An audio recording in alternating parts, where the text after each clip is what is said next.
Hey y'all, Big Tim here again. Today we're going to talk about fishing line.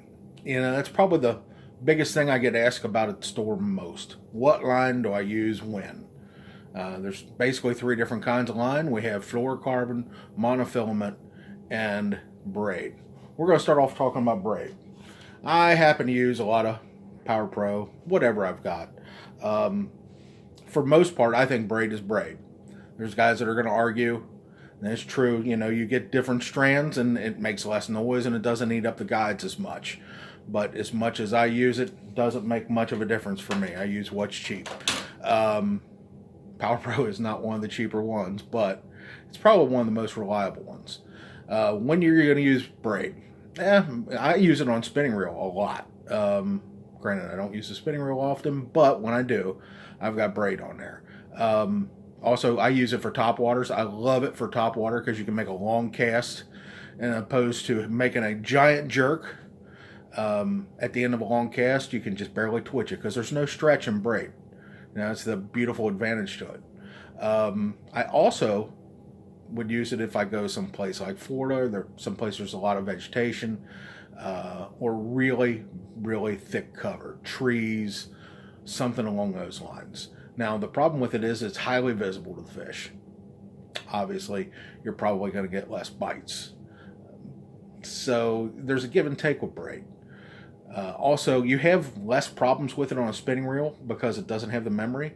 But when you do have a problem, it's probably what I'd say catastrophic. You're cutting it and starting over. But it does have its great advantages.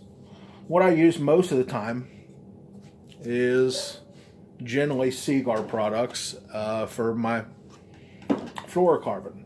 I use fluorocarbon anytime I am throwing a bait that's dragging on the bottom, such as a plastic worm, creature, jig, anything along those lines.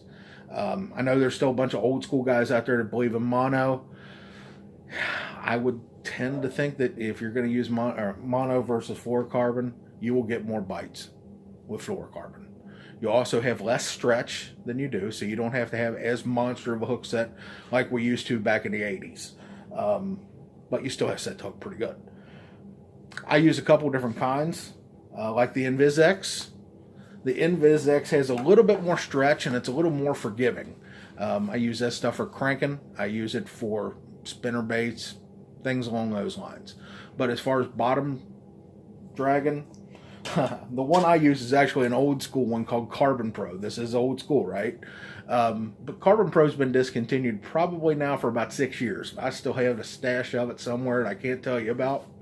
Probably got about 8 spools left. But what I will be using is Red Label. Red Label's good stuff. Same thing. It's a little stiffer. It doesn't have as much stretch as Invis X. So it's a little better suited for those hook sets that we're talking about with bottom bouncing baits, jigs, and whatnot. Really like it. The third line is, your old-fashioned mono that everybody grew up with. Now, I'm a little bit different. I used to use mono for a lot of different things. Right now, I'm only using it for a couple different things, such as maybe some spinner baits. Most of the time, I am using fluorocarbon, but some top water for close range.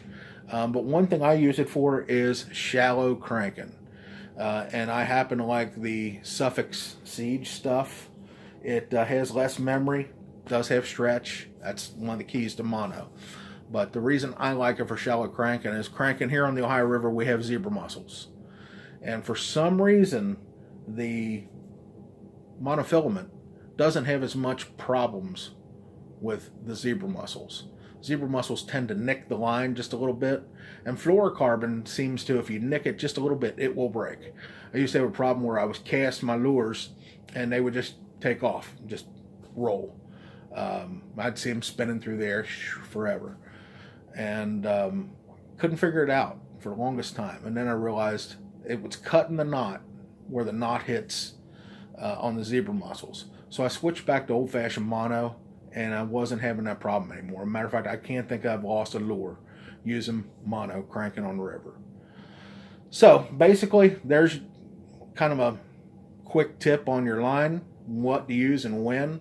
Probably break it down more individually. Have little episodes about each line. further down the road. But for now, that's it. We'll see you next time.